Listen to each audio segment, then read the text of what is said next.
Marc, chapitre 15. Dès le matin, les principaux sacrificateurs tinrent conseil avec les anciens et les scribes et tout le Sanhédrin. Après avoir lié Jésus, ils l'emmenèrent et le livrèrent à Pilate. Pilate l'interrogea. « Es-tu le roi des Juifs ?» Jésus lui répondit. « Tu le dis. » Les principaux sacrificateurs portaient contre lui plusieurs accusations. Pilate l'interrogea de nouveau. « Ne réponds-tu rien? Vois de combien de choses il t'accuse. » Et Jésus ne fit plus aucune réponse, ce qui étonna Pilate. À chaque fête, il relâchait un prisonnier, celui que demandait la foule. Il y avait en prison un nommé Barabbas avec ses complices, pour un meurtre qu'ils avaient commis dans une sédition.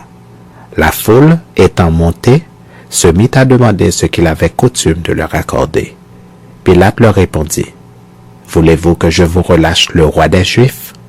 Car il savait que c'était par envie que les principaux sacrificateurs l'avaient livré. Mais les chefs des sacrificateurs excitèrent la foule afin que Pilate leur relâchât plutôt Barabbas. Pilate, reprenant la parole, leur dit, « Que voulez-vous donc que je fasse de celui que vous appelez le roi des Juifs ?» Ils crièrent de nouveau, « Crucifie-le !» Pilate leur dit, « Quel mal a-t-il fait ?» Et ils crièrent encore plus fort, « Crucifie-le !» Pilate, voulant satisfaire la foule, leur relâcha Barabbas, et après avoir fait battre de verge Jésus, il le livra pour être crucifié. Les soldats conduisirent Jésus dans l'intérieur de la cour, c'est-à-dire dans le prétoire, et ils assemblèrent toute la cohorte. Ils le revêtirent de pourpre et posèrent sur sa tête une couronne d'épines qu'ils avaient tressée.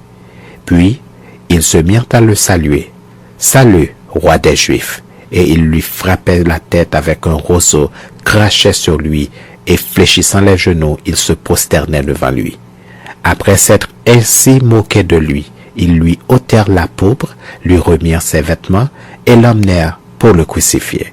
Ils forcèrent à porter la croix de Jésus à un passant qui revenait des gens, Simon de Cyrène, père d'Alexandre et de Rufus.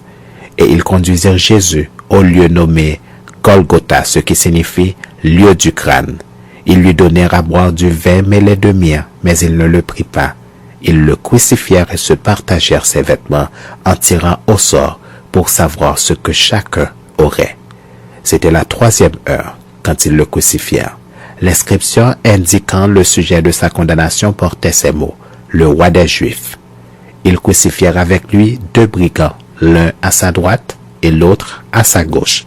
Ainsi fut accompli ce que dit l'Écriture. Il a été mis au nombre des malfaiteurs. Les passants l'injuriaient et secouaient la tête en disant, « Hey, toi qui détruis le temple et qui le rebâtis en 3 jours, sauve-toi toi-même en descendant de la croix. »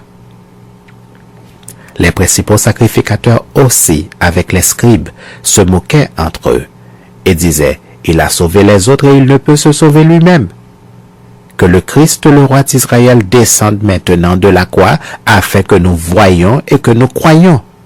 Ceux qui étaient crucifiés avec lui l'insultaient aussi. La 6e heure étant venue, il y eut des ténèbres sur toute la terre jusqu'à la 9e heure. Et à la 9e heure, Jésus s'écria d'une voix forte, « Eloi, Eloi, lama sabachthani » ce qui signifie « Mon Dieu, pourquoi m'as-tu abandonné ?» Quelques-uns de ceux qui étaient là, l'ayant entendu dire, « Voici, il appelle Élie. » Et l'un d'eux courut remplir une éponge de vinaigre, et l'ayant fixé à un roseau, il lui donna à boire en disant, « Laissez, voyons si Élie viendra le descendre. » Mais Jésus, ayant poussé un grand cri, expira. Le voile du temple se déchira en 2, depuis le haut jusqu'en bas.